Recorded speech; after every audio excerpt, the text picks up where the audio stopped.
Bom dia, tá começando mais um episódio da Lolere, seu podcast jurídico direto, prático e sem juridiquês. Eu sou o Victor. E eu sou a Cibele. Vamos começar mais uma semana essa segunda-feira, dia 9 de fevereiro. E hoje, no Consumidor, o TJRJ manteve R$20 mil por roubo armado em estacionamento de shopping. E no penal, a polícia investiga uma morte em internações após uso de piscina em academia. No sanitário, o STF prorrogou por 60 dias a ATI sobre publicidade de remédios e alimentos e marcou conciliação. E na propriedade intelectual, obra exposta sem autorização pode gerar responsabilidade solidária do organizador e do espaço. E no Constitucional, o PL levou ao STF uma ADPF que fala em orçamento paralelo, citando despesas fora dos limites fiscais e pedindo medidas na gestão fiscal. E os comentários de hoje são da Crícia Rodrigues, que falou assim: amo a praticidade do podcast nos dias corridos. E da Duda, que falou: adoro como vocês conseguem resumir temas complexos de forma acessível. Esse episódio ajudou muito a entender os desdobramentos das decisões recentes. Muito obrigado pelos comentários, a gente fica muito feliz que o podcast está agregando assim na rotina de vocês. Então, sem mais enrolação, peguem um café, coloquem um fone e vamos entender como essas decisões estão mudando o direito no Brasil e no mundo.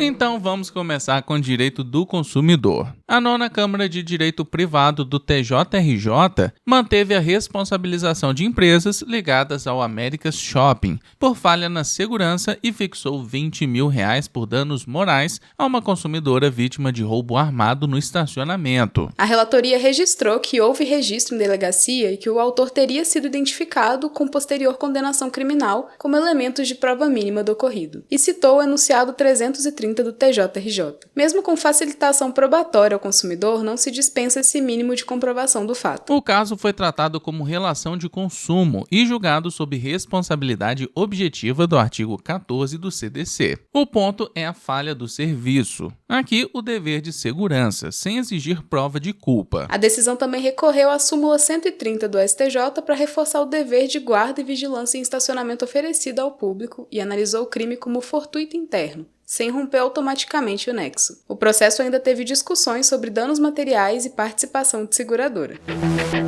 Agora me diz, você já sentiu que seu escritório está pronto para o próximo nível, mas falta aquele fôlego financeiro para investir? A gente sabe, esperar o trânsito em julgado é um teste de paciência que custa caro. Por isso a Lolere indica JusCash. Eles são especialistas em antecipar não só honorários contratuais e sucumbenciais, mas também dativos e valores de condenação. E aqui vai uma dica estratégica para você.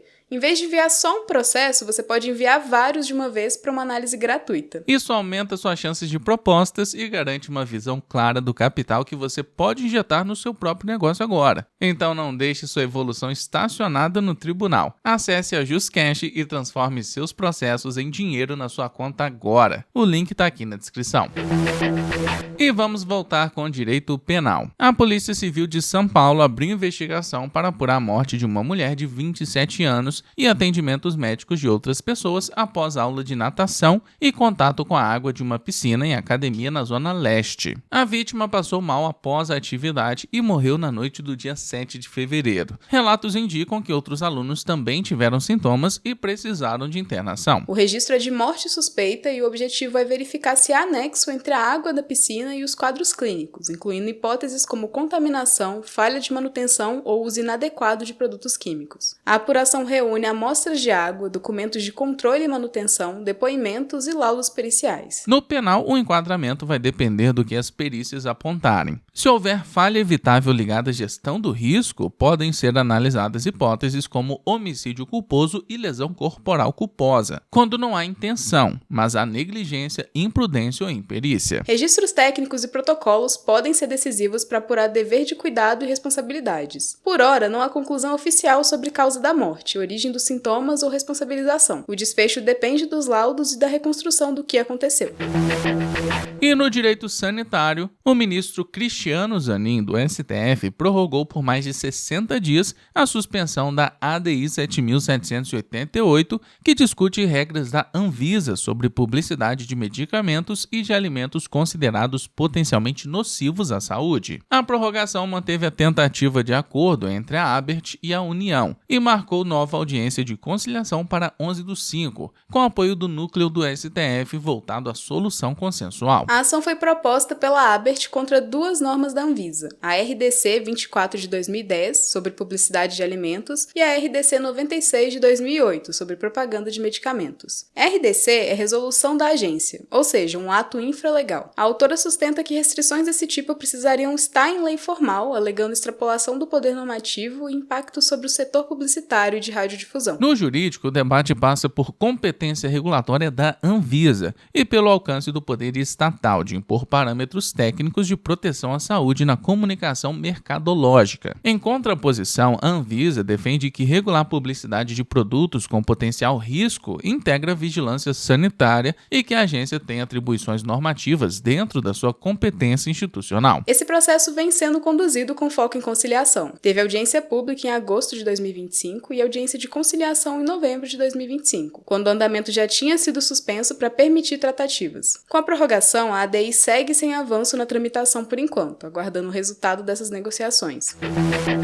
E vamos agora com propriedade intelectual. Exibir publicamente uma obra protegida sem autorização do titular pode gerar obrigação de indenizar, e não só de quem organiza a mostra, mas também de quem cede, administra ou explora o espaço onde a obra foi exposta, por responsabilidade solidária. A base é a Lei de Direitos Autorais, a Lei 9.610 de 1998, que diz que o autor tem exclusividade para utilizar, fruir e dispor da criação, que inclui exposição e exibição ao público. Fora hipóteses específicas previstas em lei, a utilização por terceiros exige autorização prévia e expressa, com licença definindo escopo, prazo, local e forma de divulgação. A solidariedade entra quando a violação ocorre em ambiente acessível ao público e envolve mais de um agente na cadeia do evento. A Lei de Direitos Autorais prevê responsabilidade solidária em situações de violação vinculadas a espetáculos e exibições em locais públicos, alcançando também proprietários, diretores, gerentes, empresários e arrendatários, além do organizador. Na prática, o titular lesado pode cobrar de um, de outro ou de ambos, e acordos internos sobre quem paga não impedem a cobrança integral de qualquer corresponsável com eventual direito de regresso depois. No material divulgado, não constaram detalhes do caso concreto, como processo, partes e valores, e o destaque ficou no marco legal aplicável.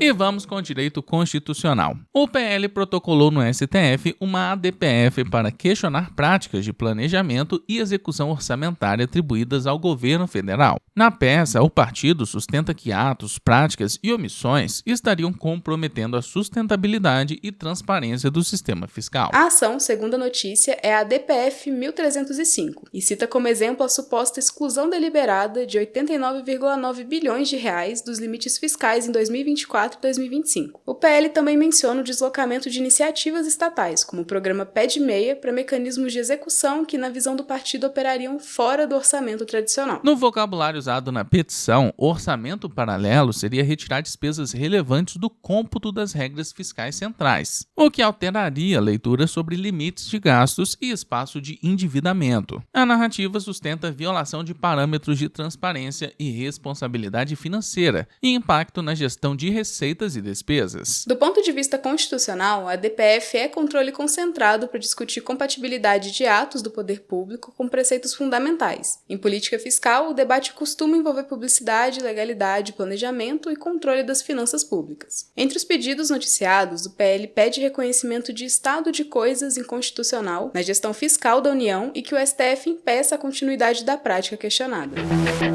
E agora a gente vai fazer um giro pelas principais matérias trabalhistas. A quarta turma do TRT-MG reformou decisão e afastou a indenização por dano moral, ao entender que a falta de iniciativa da empregada para retornar ao trabalho após a alta do INSS não caracteriza por si só um limbo jurídico previdenciário, exigindo-se elementos adicionais para essa configuração. Foi mantida a condenação do INSS à concessão do benefício de prestação continuada, BPC, à menina indígena com deficiência, diante de laudo que indicou incapacidade para a vida independente e vulnerabilidade socioeconômica, considerando ainda julgamento sob perspectiva de gênero, condição indígena Medicina e Política Nacional de Cuidados. Candidatos aprovados em concurso da Anvisa relatam que foram considerados inaptos na perícia médica admissional, em avaliações breves e supostamente sem fundamentação adequada, apontando possível capacitismo e ausência de critérios claros no edital. A agência informou acompanhar e avaliar as reclamações. Decisão do TRT4 reconheceu o caráter retaliatório na dispensa de eletricista ocorrida poucos dias após o ajuizamento de ação trabalhista, determinando indenização por danos morais e pagamento em dobro de valores devidos, por entender configurada conduta ilícita e abuso do poder diretivo.